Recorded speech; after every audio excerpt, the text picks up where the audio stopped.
Alright, let's go over some of the key components of flexibility. What we can change is lengthening of the muscles. So when we do stretching, that's what we're trying to change, is the length of the muscle. We can't change the joint structure. So the joint structure will prevent you from going through certain ranges of motion, and that's genetic, unchangeable. Muscle lengthening, what we are changing is stretching out the connective tissue, and so we're talking about collagen and elastin. So we're lengthening the muscle, and that's what we can change through stretching.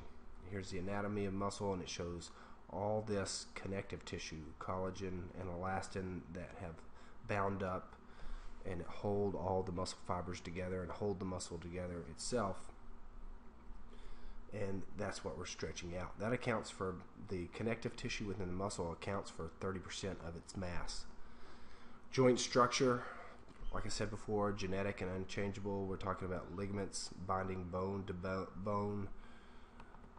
And here's some different types of joints that are found in the body and examples of where they're found.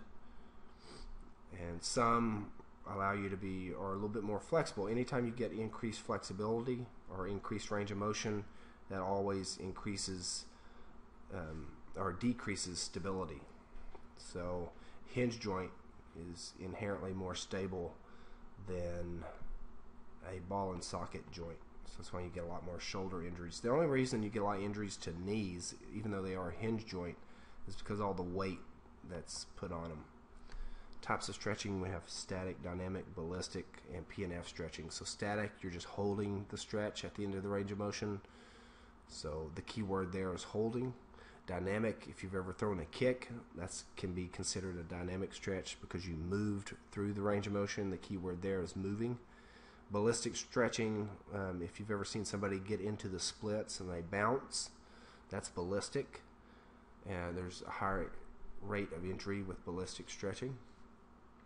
PNF stretching, proprioceptive neuromuscular facilitation.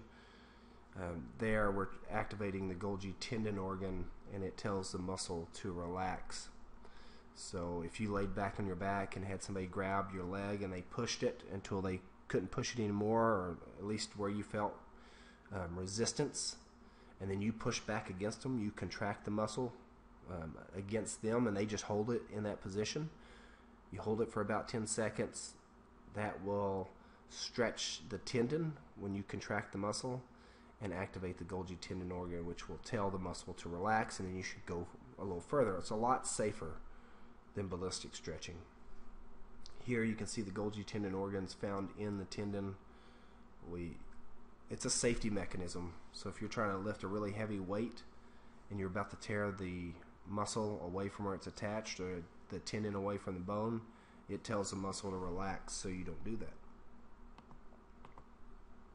Muscle spindles, like I was talking about with ballistic stretching, if you're at the end of the range of motion, you bounced, you could activate the muscle spindles, which could tell the muscle to contract and tear the muscle. Injury prevention, you want to increase the lengthening of the muscle. That'll increase the range of motion. For individuals, so they've done a lot of studies on injury prevention, and they've looked at people that did just nothing at all before workout, no stretch, no warm-up. They just went in cold. People that did stretching or static stretching before a workout, and people that did a warm-up before a workout. There was no difference in injury rate between the people that did nothing at all and the people that did stretching. Didn't change anything. But there was a big difference for those that warmed up the muscle. They had a much lower injury rate. Now, that's not saying that if you're more flexible, that it does help you throughout your lifetime. So if you're just more flexible and you've been stretching most of your life and you accidentally fall the wrong way, you're less likely to get injured than another person, just because you can go through a greater range of motion. Sprains and strains. So a sprain is to ligaments. So if you've ever sprained your ankle, we're talking about damage to the ligaments. If you've ever strained a muscle, or you heard of a muscle tear, we're talking about strains there. So that's to the muscle or tendon. And here are the different type of muscle strains. We've talked about those in past slides, so I won't cover them again. And then stretching to prevent injury, we just talked about that. Static stretching prior to exercise, no difference.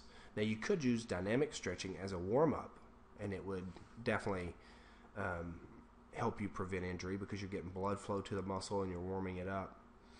But definitely don't do ballistic stretching as a warm-up, because you could activate the muscle spindles, which could tear the muscle.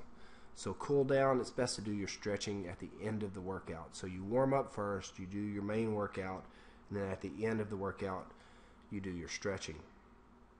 The muscles are warm, you have blood supply, the muscles are hydrated, and they're less likely to tear. Stretching before explosive events can actually impair your performance because of activation of the Golgi tendon organ, which tells the muscle to relax. So let's say you're a kickboxer and you're known for really explosive kicks, and you go out and do a lot of static stretching instead of a warm-up. You do a lot of stretching before an event. You could be decreasing the amount of power in your kicks because you could have activated the Golgi tendon organ. It's best to do a warm-up, then go do your competition, and then stretch afterwards. That's the best time, because it'll take longer for you to contract the muscle because it has lengthened, and it's also being told to relax by the Golgi tendon organ. So flexibility and age. As we age, we lose strength and elasticity in the muscle, and you can even see that in your skin. Even if we're talking about a different part of the body, we lose the elasticity in the skin. That's where wrinkles come from. So we decrease muscle fibers, decrease water content in tendons, and muscles shorten over time, and so we have less circulation to those areas, and you're just more prone to muscle strains and tears. And you may have genetic problems that make that even worse, especially like arthritis, making it hard for that joint to go through a range of motion, and then that allows the muscle to shorten over time because you can't fully stretch it out anymore. Electrolytes and cramps. If you've ever drank just straight water and haven't replaced your electrolytes, you may have noticed that you cramp more often. So you need to replace those electrolytes so that the muscles won't cramp. You need those electrolytes for the cells to function properly. And you're more likely to get a muscle strain if that muscle cramps up right in the middle of your event. Here's what the American College of Sports Medicine recommends. So you want to hold your stretch for 10 to 30 seconds. Or repeat each stretch 2 to 4 times. You can do static, dynamic, ballistic. This is new. They've added ballistic back in. They used to take it out because it was dangerous, and I guess they're saying it's okay. Just be aware that it's a lot more dangerous than these other ones. And so they're most effective when the muscle is already warmed up. You can go through a greater range of motion. So you want to get the muscles heated up, either through exercise or a hot bath before you stretch them out. And so the skill for today is going to talk about the differences between PNF and ballistic stretching, and mainly the different type of proprioceptor. So here we're activating the Golgi tendon organ, which is good if you want to lengthen the muscle.